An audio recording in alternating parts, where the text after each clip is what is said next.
Good morning, good afternoon, good evening, whatever time this message reaches you. I just pray that you are well, that you are blessed. You are blessed, but I just pray that all is well. And even if all is not well, all things are working together for your good to be well. So I just want to jump on here and just share really quickly. A couple days ago, I had a package that was being delivered to my house, and it there was a delay on it, so it ended up being delivered a little bit later than I had expected. And when I got the notification that it had been delivered, it showed that the delivery had taken place at like 11 after 11:30 at night, but I got the email notification at like 12 in the morning. So when I woke up that next morning, I went outside and I saw that the package wasn't there.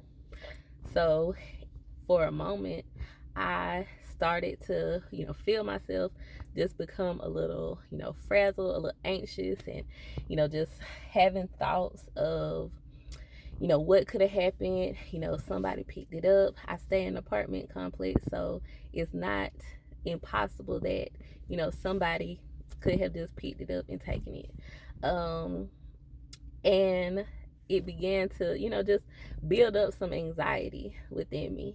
But I am, in a place where I'm trying to flow. I'm not allowing myself, or just being mindful within myself, that God is taking care of me, that He knows all things, that I don't have to try to control everything, that, things happen, so the good and the bad, but, I just have to take life one day at a time, and in each moment, just continue to keep my peace, to remain at peace.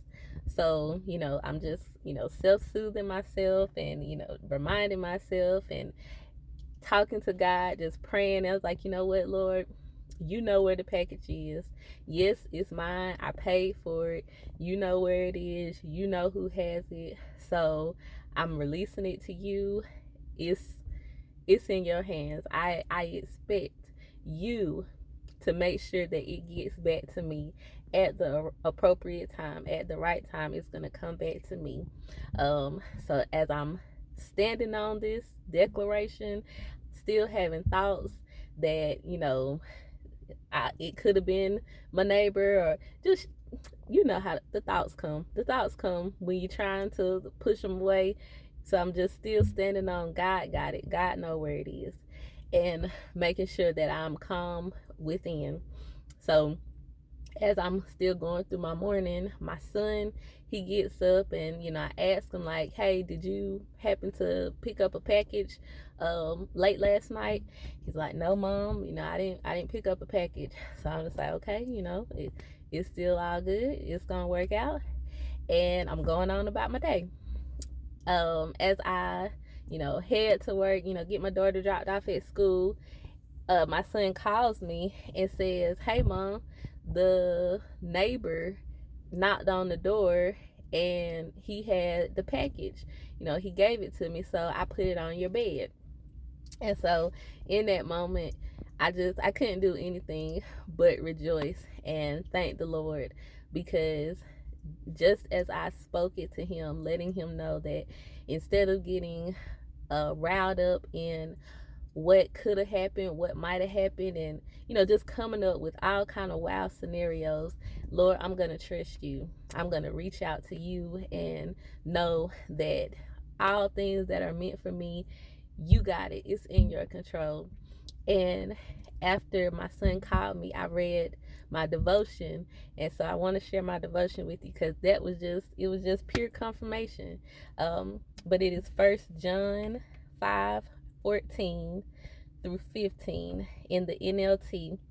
It says, and we are confident that He hears us whenever we ask for anything that pleases Him. And since we know that He hears us when we make our requests, we also know that He will give us what we ask for.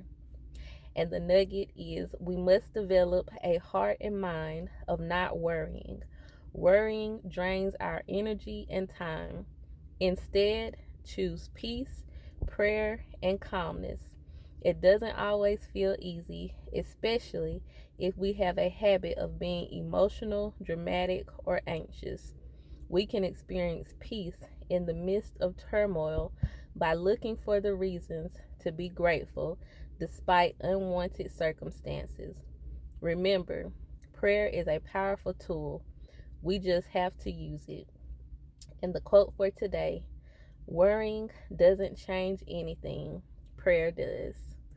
Amen. Amen. Amen. Like, if that was not just the icing on the cake, like, I don't know. I don't know what else is. But just in saying all of that and sharing all of this, I'm just, want to encourage someone that whatever you are going through, pray, seek God. Know that even though there's turmoil going on and just whatever the circumstances are, that you can pray to God. You can still choose to be calm, to have peace, to have joy, to have love. God is our He's our source. He's our provider. He's everything. And He wants to show us in all of our ways that He is willing, He is capable, He is able to provide. So I'm just grateful that these are not just words coming out of my mouth. Like, this is truly a life experience. This is a life journey, a life, walk. And it takes time, but to actually grow and develop with God is one of the greatest gifts that He blesses us with, other than salvation. Actually growing in experience with Him and being able to see His word manifest in your life, in our lives, is just an awesome, wonderful experience. And it builds up the assurance and the certainty that our God is real, our God is true, our God is faithful, and that there is nothing that anyone can say and do to make it any different, to make us believe anything different. So, whatever you're going through, please pray to God. Know that you can be confident that He hears you. Whatever you ask for, that if it is pleasing to Him, He hears you. And once again, since we know He hears us, we can make our request known, and He will give us what we ask for. He will give you what you ask for. Continue to trust in Him. Continue to hold on to Him. But I love you. I pray that you receive that in encouragement. Remember that we are the light of Christ to this world. Continue to let your light shine. Be blessed. I love you.